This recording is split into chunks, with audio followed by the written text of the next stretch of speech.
মাসুদের নেতৃত্বে যে মিছিল এসেছে আমরা তাদেরকে লাউর ফতেপুর ইউনিয়নের কি সমস্যা, সাতপুরা ইউনিয়নের কি সমস্যা, ইব্রাহিমপুর ইউনিয়নের কি সমস্যা, রসুল্লাবাদ ইউনিয়নের কি সমস্যা, সমস্ত সমস্যা সম্পর্কে আমি ওয়াকিবহাল। যেহেতু আমি এই মাটিতে জন্মগ্রহণ করেছি, এই মাটিতে বড় হয়েছি, এই মাটিতে লালন পালিত হয়েছি, এই মাটিতে বসে লেখাপড়া শিখে আইনের ব্যবসা করছি।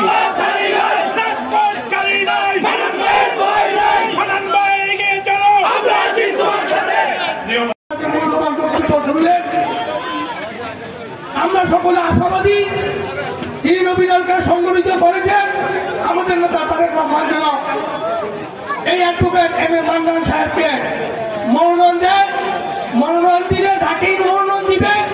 আমরা সকলে সুসংগঠিত থাকি। আজকের এই সভার সভাপতি, উপস্থিত প্রধান অতিথি, আমি শুধু একটি কথা আপনাদেরকে বলতে চাচ্ছি যে আপনারা শুধু একটি কথা মনে রাখেন যে দুর্দিনের ভারপ্রাপ্ত চেয়ারম্যানের 31 দফার যে লিফলেট, সেই লিফলেট ঘরে ঘরে পৌঁছে দেওয়ার চেষ্টা করছি। আপনারা জেনে থাকবেন যে আমরা একটি কর্মসূচি হাতে নিয়েছি। সে কর্মসূচিটি হচ্ছে প্রতিটি লিফলেট আমাদের প্রতি ঘরে ঘরে পৌঁছে দেওয়ার যে কর্মসূচি। আমরা এই প্রতিটি নবীনগরের 21টি ইউনিয়নের 236টি গ্রামের প্রতিটি ঘরে ঘরে আমাদের এই লিফলেট পৌঁছে দেওয়ার ব্যবস্থা করছি। প্রতিদিনই কোনো না কোনো ইউনিয়নে, কোনো না কোনো গ্রামে, কোনো না কোনো ওয়ার্ডে আমাদের নেতৃবৃন্দ, কর্মীবৃন্দ যাচ্ছে, আমাদের মা বোনদের কাছে আমাদের এই প্রিয় নেতার 31 দফার লিফলেট দিচ্ছেন।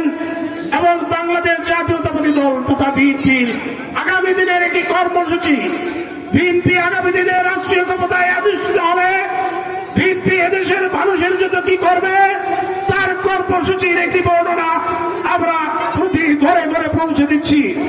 প্রিয় ভাইয়ের আমার, আপনারা নিশ্চয়ই জানেন আগামী ফেব্রুয়ারি মাসে বাংলাদেশে ত্রয়োদশ জাতীয় সংসদ নির্বাচন অনুষ্ঠিত হবে।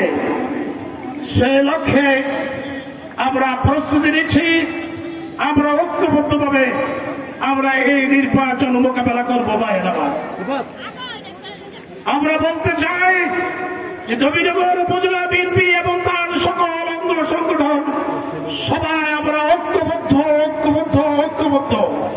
আমরা ঐক্যবদ্ধভাবে যেমন বিগত দিনে আন্দোলন সংগ্রাম করে ফ্যাসিস্ট শেখ হাসিনাকে দেশ থেকে বিতাড়িত করেছি, ঠিক তেমনি ভাবে আগামী দিনে ঐক্যবদ্ধভাবে আমরা এই আগামী ত্রয়োদশ জাতীয় সংসদ নির্বাচনে অংশগ্রহণ করে নির্বাচন করে আমরা ইনশাল্লাহ আগামী দিনে বিএনপি রাষ্ট্রীয় ক্ষমতায় অধিষ্ঠিত হবে।